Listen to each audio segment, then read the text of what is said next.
అలాగే డబ్బుని ఎక్కడెక్కడికి మళ్లించారు లాంటి అనేక విషయాల మీద ఇప్పటికే సిట్ దృష్టి పెట్టింది కదా, గుర్తించింది కూడా. ఏం చెప్తారు సార్? ముందుగా మీకు అలాగే ప్యానల్ ఉన్న పెద్దలకి, ఏబిఎన్ వీక్షకులకు అందరికీ నమస్కారం అండి. ఇక్కడ రాజు కసిరెడ్డి బెయిల్ అంశంలో తీసుకుంటే కనుక మనం కేవలం ఆయన సాక్షులను ప్రభావితం చేస్తాడు, లేదంటే ఎక్కడికన్నా ఎస్కేప్ అయ్యే ఛాన్స్ ఉంది అని అనుకోవడంతో పాటు ఇంకొక కోణంలో కూడా మనం ఆలోచించాల్సిన అవసరం ఉంది సార్.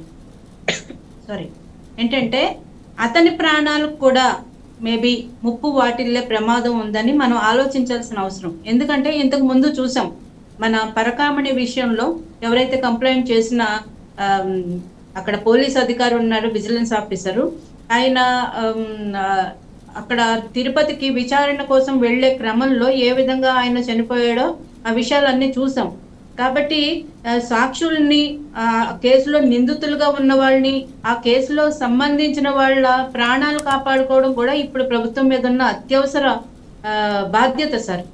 ఎందుకంటే కీలకమైన సమాచారం కానీ, ఆ కేసుకు సంబంధించిన ఫుల్ డీటెయిల్స్ కానీ, ఎవరైతే లింక్స్ ఉన్నారో, ఎక్కడ ఈ మనీ లాండరింగ్ ఎలా జరిగింది, ఏ మీడియం త్రూ జరిగింది, ఎవరెవరు వ్యక్తులు ఇన్వాల్వ్ అయి ఉన్నారు, మొత్తం వీళ్ళ చేతిలో సమాచారం ఉంది. కాబట్టి మనం వాళ్ళ ప్రాణాలు కూడా రక్షణ ఇవ్వాల్సిన అవసరం ఉంటుంది. ఎందుకంటే దర్యాప్తు సులువుగా జరగడానికి, ముందుకు జరగడానికి, అసలైన దోషుల్ని పట్టుకోవాలి అంటే వీళ్ళందరికీ కూడా మనం రక్షణ కల్పించాల్సిన ఏమంటారు దౌర్భాగ్య పరిస్థితి ఇప్పుడు రాష్ట్రంలో నెలకొంది సార్. ఇంతకు ముందు ఎప్పుడు మనం ఈ విధంగా సాక్షులు వరుసగా చనిపోవడం చూడలేదు.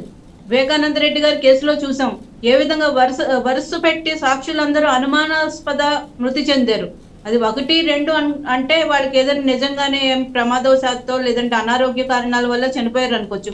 కానీ వరుస పెట్టి సాక్షులు మొత్తం చనిపోవడం కూడా మనకి ఇందులో ఆలోచించాల్సిన అవసరం ఉంది. ప్రభుత్వం కూడా ఈ కోణంలో కూడా ఆలోచించాల్సిన అవసరం ఉంది సార్. అలాగే ఈరోజు చూస్తున్నాం, అంటే ఏ విధంగా మనీ లాండరింగ్ జరిగింది. ముంబైకి చెందిన నగల వ్యాపారులు ద్వారా ఒక డొల్ల కంపెనీలు సృష్టించి అనిల్ చోక్రా అనే వ్యక్తికి 0.25% ఆయన కమిషన్ ఇవ్వడం ద్వారా, అలాగే తొగట అనే సోదరులు, వాళ్ళ పగోటా అనే సోదరుల ద్వారా వాళ్ళకి 4% కమిషన్ ఇచ్చి సృష్టించి వీళ్ళు ఏ విధంగా మనీని ట్రాన్స్ఫర్ చేశారు, వాళ్ళ దగ్గర నుంచి తిరిగి ఏ విధంగా క్యాష్ రూపంలోను, బంగారం రూపంలోను తిరిగి లబ్ధిదారులకి, అంతిమ లబ్ధిదారుడికి చేరిందన్నది నిజంగా అసలు ఒక్కొక్కటి విషయం బయటకు వస్తుంటే విస్తుపోయేటట్టు ఉన్నాయి సార్. మనం ఈ సందర్భంగా నాకు ఒక విషయం గుర్తొస్తుంది సార్. ఎన్నికలకు ముందు, అంటే ఎలక్షన్స్ అయిపోయినాయి, రిజల్ట్స్ కు ముందు ఒక న్యూస్ బయటకు వచ్చింది సార్. జగన్మోహన్ రెడ్డి గారి తాడేపల్లి ప్యాలెస్ లోకి ఒక పెద్ద కంటైనర్ లోపలికి ప్రవేశించింది. 1 గంట 2 గంటల తర్వాత మళ్ళీ ఆ కంటైనర్ బయటకు వెళ్ళిపోయింది. వితౌట్ ఎనీ చెకింగ్స్ ఏమీ లేకుండా కంటైనర్ డైరెక్ట్ గా లోపలికి వెళ్ళిందని అప్పుడు చాలా న్యూస్లు వచ్చినాయి. అంటే కంటైనర్ లోపలికి వెళ్ళింది, దాంట్లో ఏం లోడ్ చేశారు, అది ఎక్కడికి వెళ్ళిపోయింది, ఏ పోర్టు ద్వారా ఏ విదేశాలకు తరలిపోయింది, ఏ కంటైనర్లు ఏమేమి తరలిపోయింది. ఇప్పుడు అంటున్నాం బయటకు వస్తున్నాయి బంగారం, కొన్ని 100 కేజీల బంగారం, 1000 కోట్ల రూపాయలు ఈ మద్యం కుంభకోణంలో జరిగిన మనీ లాండరింగ్ లో జరిగిన ఈ ఏదైతే అవినీతి సొమ్ముందో మేబీ అది ఏమన్నా తరలిపోయిందేమో. ఈ కోణంలో కూడా మనందరం ఆలోచించాల్సిన అవసరం ఉంది సార్.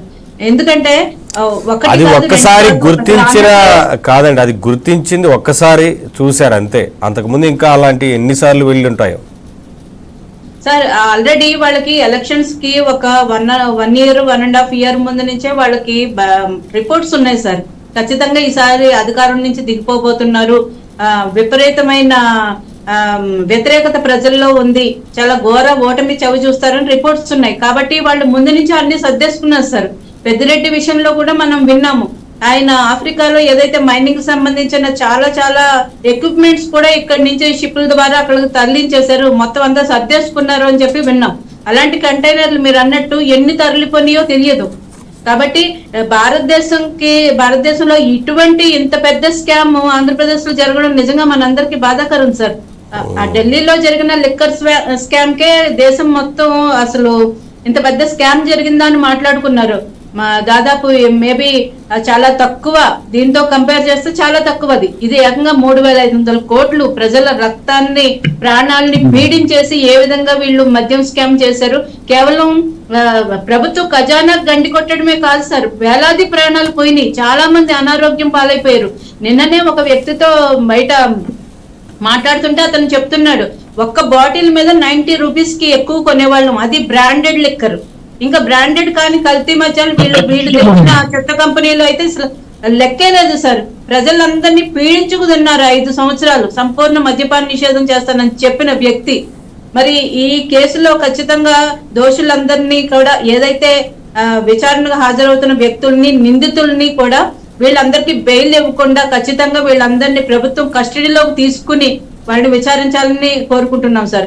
అలాగే చూసాం, ఈ మనీ లాండరింగ్ ముంబైకి చెందిన వ్యక్తి విచారణ కోసం పిలిస్తే మొదట 2 రోజులు విచారణకు హాజరై 3వ రోజు ఎస్కేప్ అవడానికి గన్నవరం ఎయిర్పోర్ట్ కి వెళ్ళిపోయాడు ఆయన.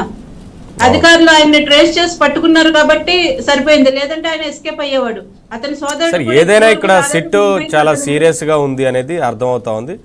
విచారణ కూడా అదే రకంగా చేస్తున్నారు, ఎవరిని కూడా వదిలిపెట్టడం అనే రీతిలోనే విచారణ జరుగుతూ ఉంది. ఎందుకంటే ఇందులో ఇంకా చాలా మంది నిందితులు ఉండే ఉంటారు, అందుకనే సిట్ ఎక్కడా కూడా ఆలస్యం